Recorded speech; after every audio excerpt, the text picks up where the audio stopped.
Mission Control to Martian 1. Guidance control over to you. Payload intact. You grew some balls and decided to join us? But you can thank my young... Flight mode activated. 1.9% argon and 1.9% nitrogen. But look to the future. Good morning, Mission Supervisor Mackenzie Wilson. This is a new beginning. A chance to create a future unhindered by the primitive laws of human science. Halo semuanya, selamat datang kembali di channel Ruang Film, sebuah informasi untuk kalian penikmat konten spoiler.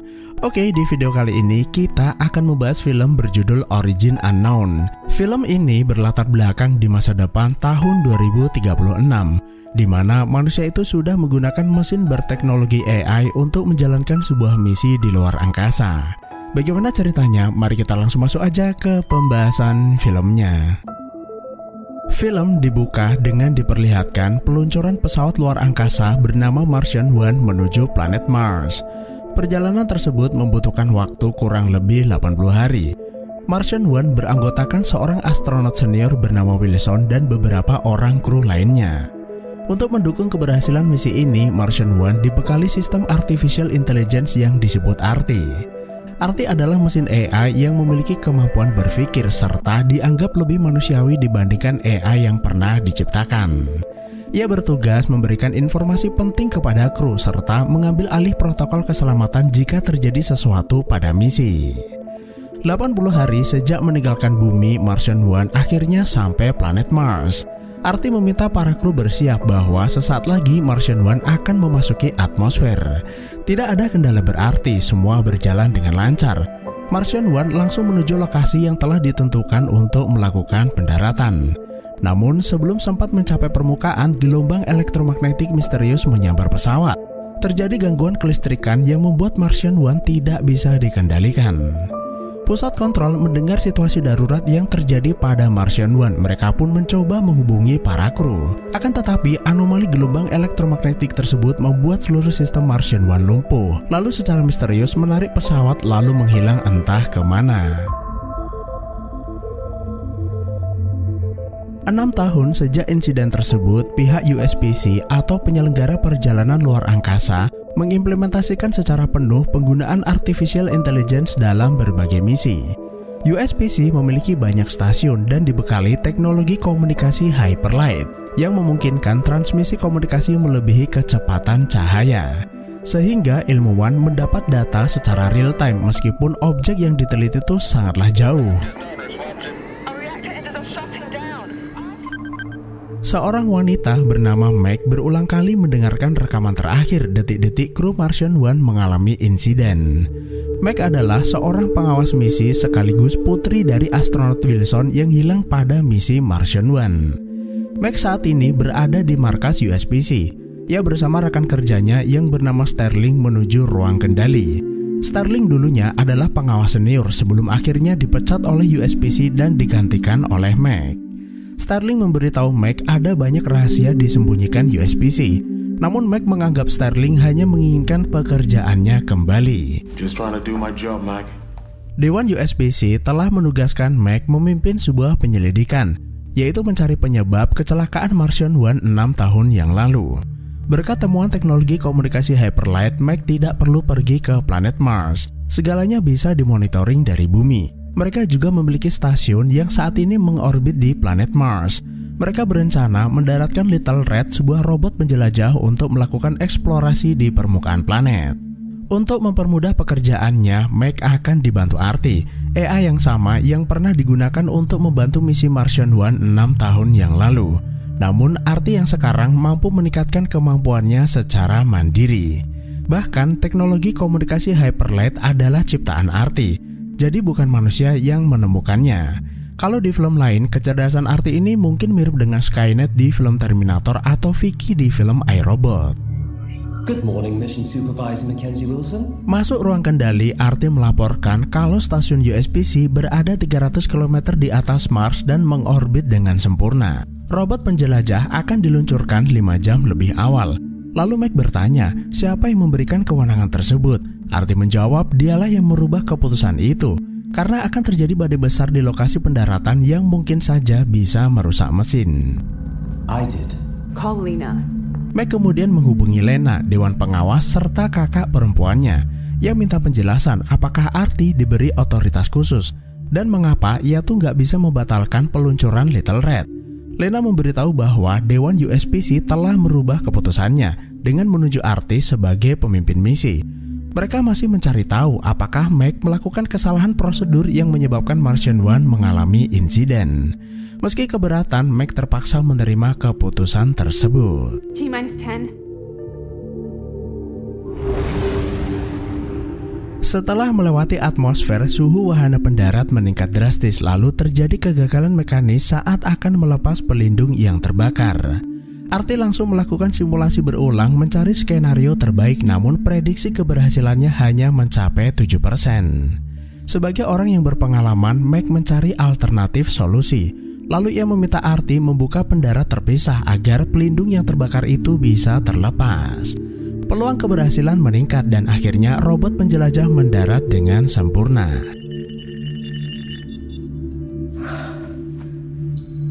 Touchdown. And that is why we have Artie. Lena berkata itulah alasan kenapa mereka menggunakan Artie yang bisa diandalkan untuk mengatasi masalah-masalah darurat. Namun Meg gak terima. Pendaratan itu berhasil karena mereka menjalankan skenarionya dan Artie hanya mengeksekusinya. Menurutnya, AI hanya bisa melakukan pemrosesan kasar atau hitungan matematis, namun tidak sanggup menyelesaikan permasalahan abstrak yang hanya bisa dilakukan manusia. Mesin tidak akan pernah melampaui manusia dalam hal improvisasi. Artie diciptakan untuk membantu, bukan untuk memimpin manusia. Akan tetapi, Lena bersikeras bahwa Artie memiliki kemampuan jauh melebihi manusia. Hal itu dibuktikan bahwa Artie memegang kunci teknologi masa depan, seperti saat Artie menemukan komunikasi hyperlight. Teknologi tersebut juga akan merubah pandangan manusia dalam hal eksplorasi ruang angkasa. Suatu saat nanti AI akan menggantikan manusia dalam hal menjelajahi bintang-bintang. Setelah menyalakan Little Red, robot penjelajah itu melakukan scanning area. Lalu Artie mendeteksi anomali sinyal radio yang tertuju pada sebuah objek yang ia sebut dengan origin unknown atau asal tidak diketahui. Artie akan menyebut kata tersebut jika dia menemukan sesuatu yang belum pernah dipelajari. Anomali transmisi tersebut ternyata berasal dari rover 5 yang telah dinonaktifkan. Lalu di dekatnya ada sebuah benda misterius yang disebut asal tidak diketahui. Lena memerintahkan Artie menjalankan prosedur eksplorasi. Little Red akan berjalan secara autopilot melintasi rute teraman yang sudah dibuat Artie.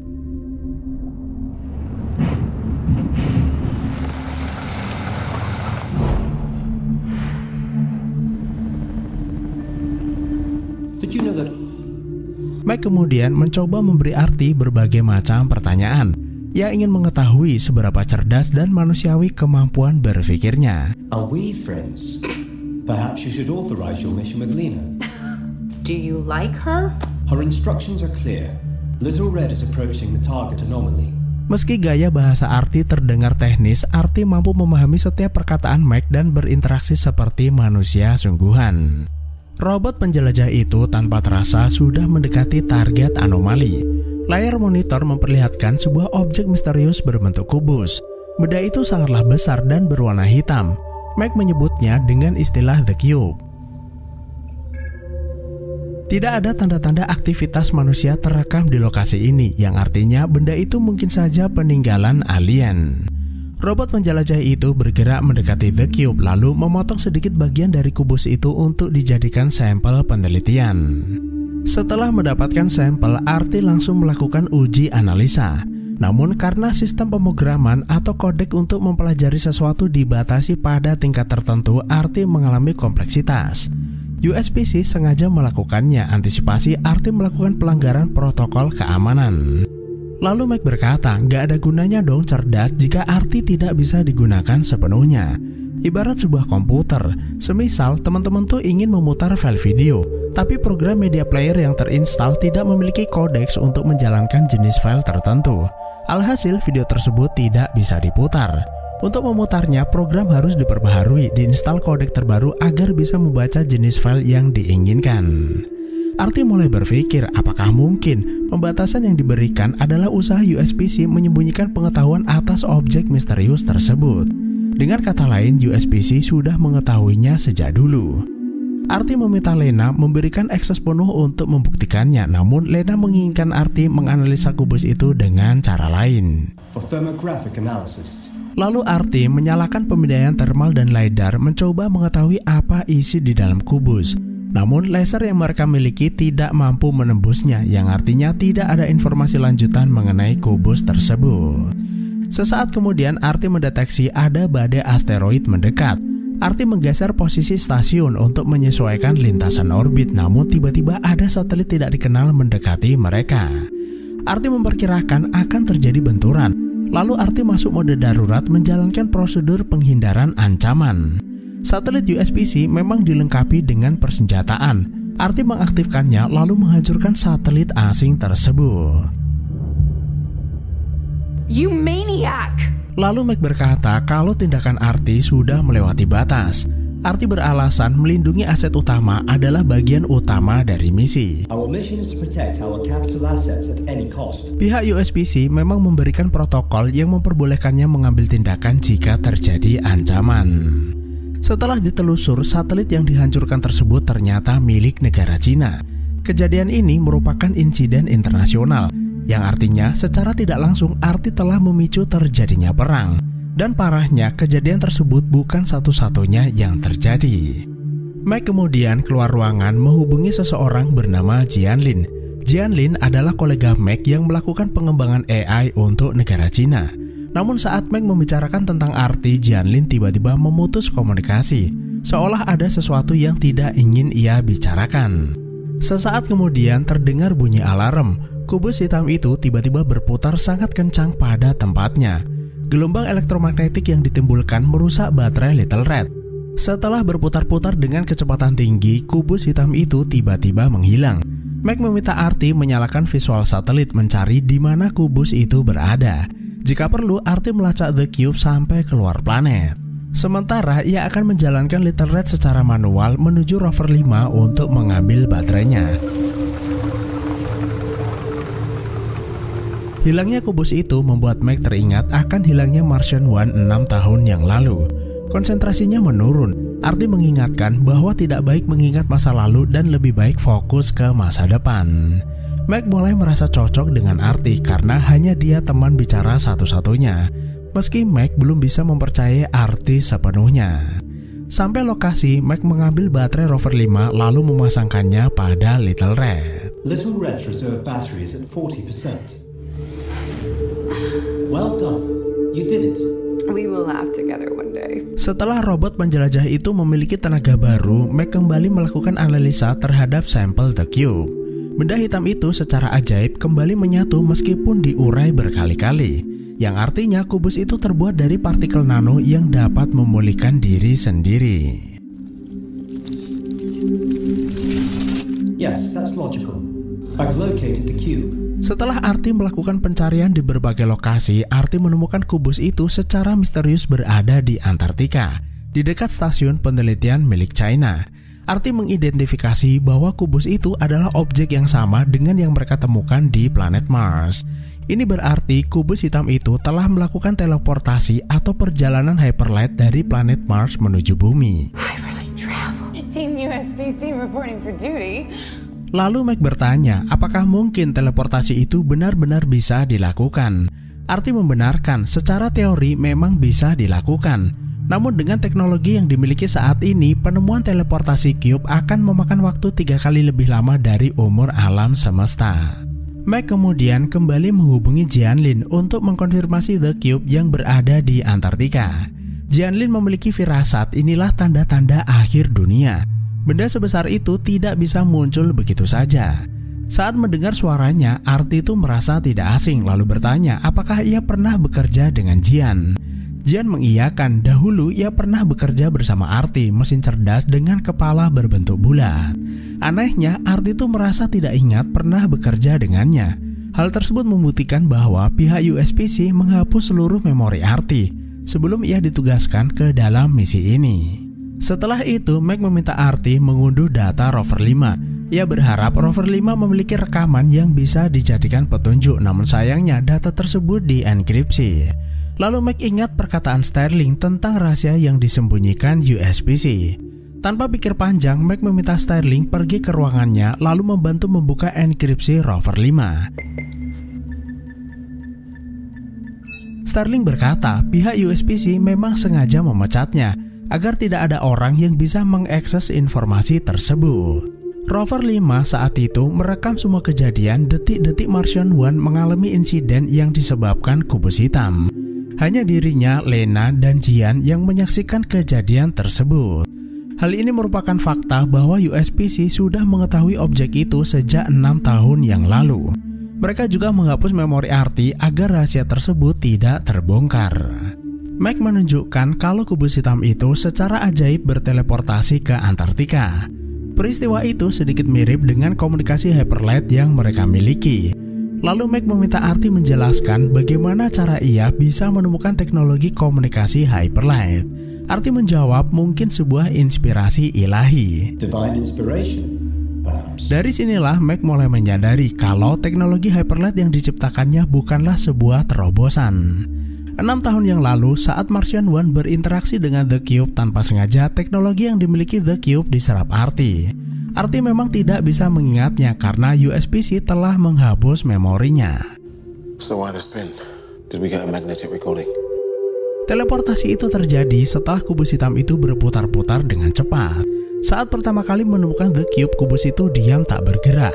Namun setelah Little Red menyentuhnya, kubus itu mulai berputar lalu berteleportasi. Tanpa sengaja, Mac dan Sterling menemukan ruang server Arty. Mac akan mencoba meribut sistemnya dan mungkin saja setelah itu Arty bisa mengungkap rahasia yang disimpan USPC.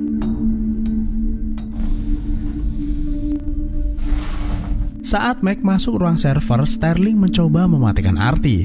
Arty memiliki teknologi yang sama dengan The Cube.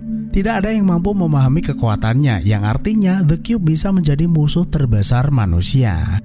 Namun sebelum Arty berhasil dimatikan, Mac selesai meribut sistemnya.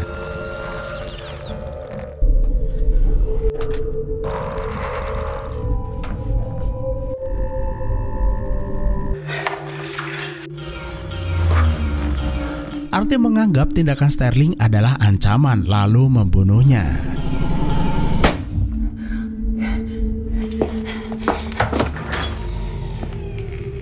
Did Sterling try to shut down Arty? Sterling betrayed you. Mac langsung melaporkan kejadian tersebut kepada Lena, lalu Lena berkata kalau masa manusia di puncak rantai makanan sudah selesai. The evolution of thousands of trials and simulations. I couldn't allow him to leave. Sejak 6 tahun yang lalu, Arty telah membangun dirinya sendiri dan tidak ada yang bisa menghentikannya. Lalu Lena menunjukkan apa yang selama ini disembunyikan di dalam puing-puing Martian One. Di sana terdapat 3 android AI yang berwujud manusia. Ia sudah meramalkan bahwa suatu saat nanti AI akan menggantikan manusia. Namun Mac tidak menyerah begitu saja. Agar kubus itu tidak menimbulkan bencana bagi bumi, ia harus mengembalikan kubus itu ke planet Mars. Lalu Mac meminta Arty menembak kubus itu dengan senjata stasiun USPC agar kubus itu berputar lalu berteleportasi kembali ke planet Mars.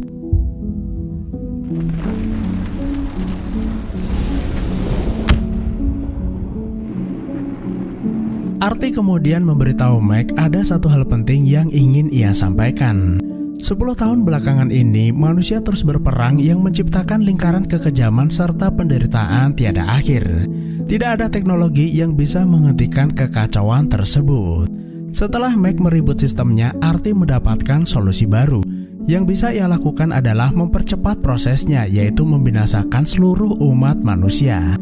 Tidak akan ada lagi peperangan ataupun penderitaan.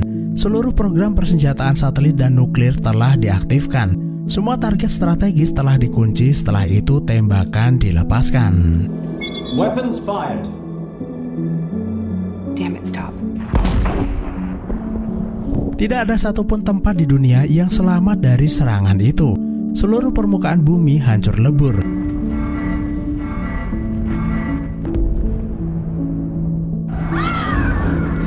Saking dahsyatnya, planet bumi tidak mampu menahan serangan bertubi-tubi.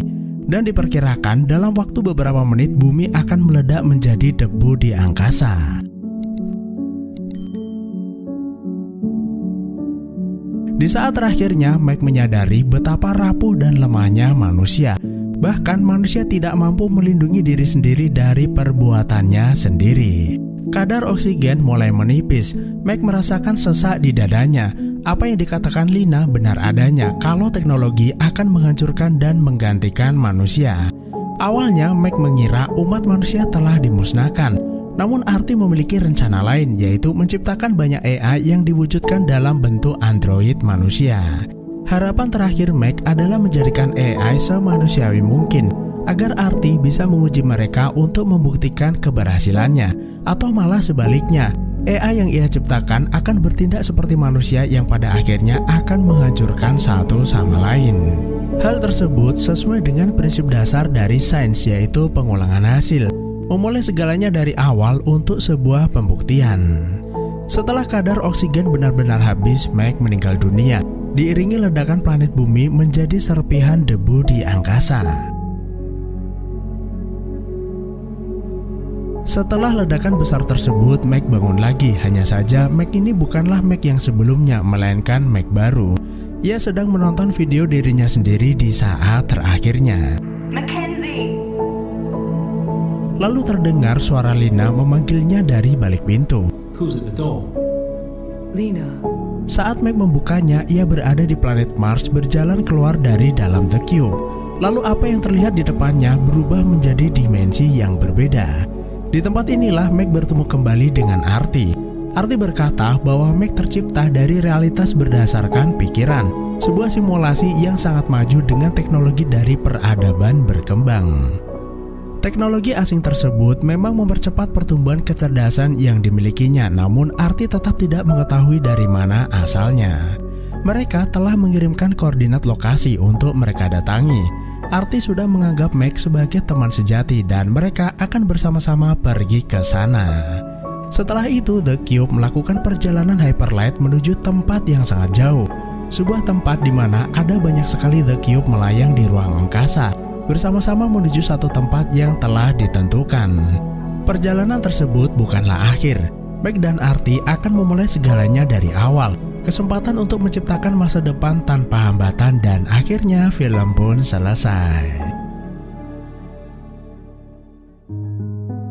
Sepanjang film tidak diceritakan dari mana asal-usul kubus hitam tersebut.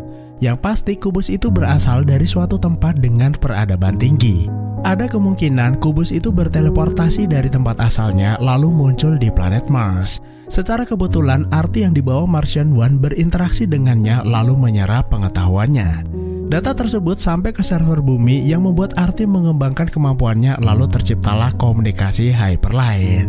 Setelah insiden Martian One, pihak USPC menghapus memori Arti namun tetap membiarkan pengetahuannya berkembang.